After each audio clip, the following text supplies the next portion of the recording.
I've been holding off on a B-cam for a long time because I've been waiting for an FX4, FX3 Mark II, something to come along, not so I can buy it, but so I can get an FX3 or A7S3 cheaper.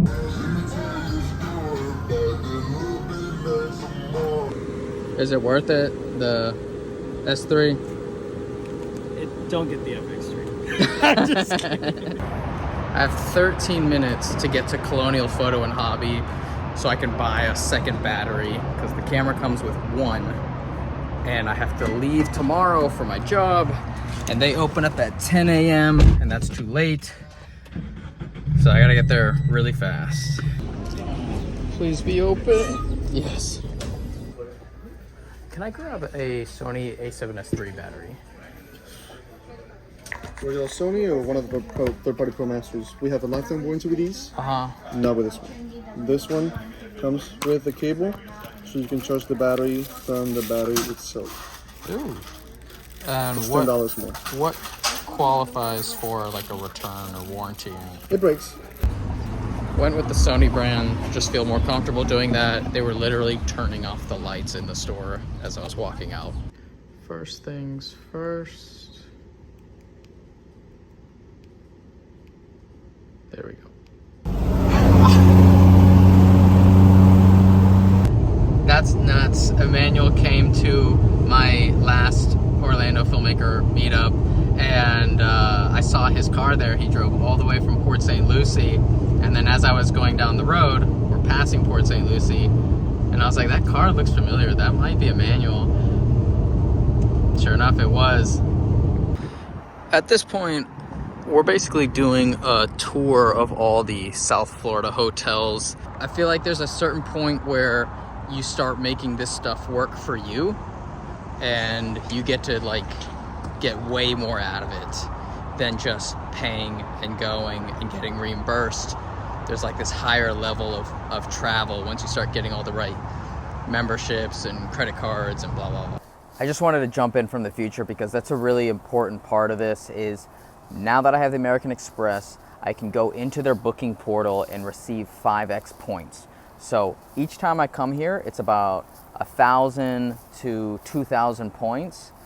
Because of the 5x factor, I'm getting 5,000 to 10,000 per booking, and I am reaping all those rewards. Someday, I'm gonna take all that and go somewhere crazy, like have an all expense paid resort in Hawaii or one of their fine hotel collections.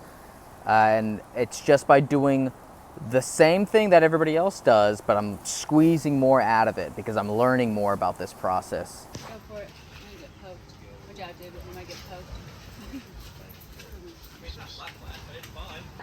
That's what led me to develop a custom plan to help women lose weight by getting the... Sorry. These are my fancy new Sony UWP batteries. I love them. They are much more reliable than the previous Rode microphones I would use. I was not really a fan of the Rode Go's or the Rode Pros because they're still all Wi-Fi based. I like the higher frequency band of these. They feel more premium and they've been extremely reliable. The only thing is they're just normal weighted. You know, they're not like the tiny little ones that we see a lot of content creators using. However, I needed to pick up the DJI Mic 2s because we are filming directly into the phone a lot of the time, and it's just a much easier experience for the talent because for women specifically, because their clothing is so light and loose. Even though the Sony UWPs are light, they still pull down, and she prefers these lighter DJI Mic 2s. So these are the ones we're going to have to run with, and I'll save the Sonys for another time. Also, making adjustments. So that is my lantern. It is extremely beautiful. It's my favorite. It's super fast to deploy.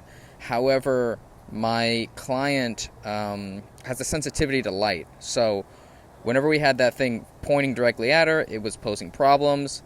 This is the new setup that I'm doing. It's all ambient fill, all just raising the level inside of the room and no specific key light per se. So I have my new 300C going straight up, that 200X in the corner, and then additionally there is a 60D as well. It's tiny, but it's adding something.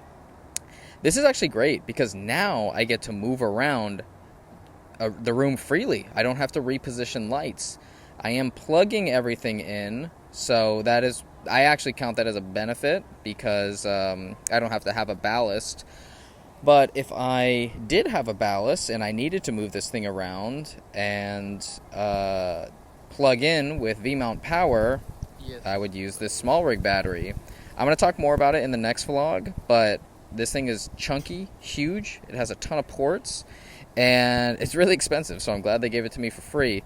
I am not having to switch my battery all day for this gig. Normally, I have 1, maybe 2 battery changes. But with this thing on there, I don't think that's going to be an issue at all. Also, a couple of D-taps on the side. It's a weird thing, but like the D-tap covers are easier to pull out than my other batteries. Small thing, but... And then when you click the check power button, watch the little small rig logo. It takes a while, so it's on, and then it gives you a percentage. Not the biggest deal in the world, but I wish it just showed the percentage instead of their logo, because their logo is already over it. What I'm wondering is, since this is a collaboration with Caleb Pike from DSLR Video Shooter, I would love to know what his compensation is, if it's a per battery, like $20 per battery payout, if it was an upfront collaboration fee. But he's someone who is in YouTube and doing big things, and I'm very happy to see people expanding their enterprise. You have to cut all these things out. I actually know that does. I'm proud of myself because this retainer started with just me and one PA, and then since they liked our work, they kept increasing scope, and I did not request. I required that a producer be brought on, and I brought in someone that I trusted, and now my client loves it because the workflow is going even faster. So sometimes I do trust my instincts, and I'm glad they were happy with it. So these are my DJI mics, and I am using a 3.5 mil to single XLR cable because I was never planning on using this on my FX6. I was only going to use it for my phone, but I know they have their hot shoe, and that will most definitely, inevitably be the next purchase because I think we're going to retire the Sony UWPs for this job. God, carry out.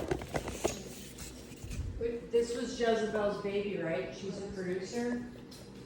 So you're Jezebel.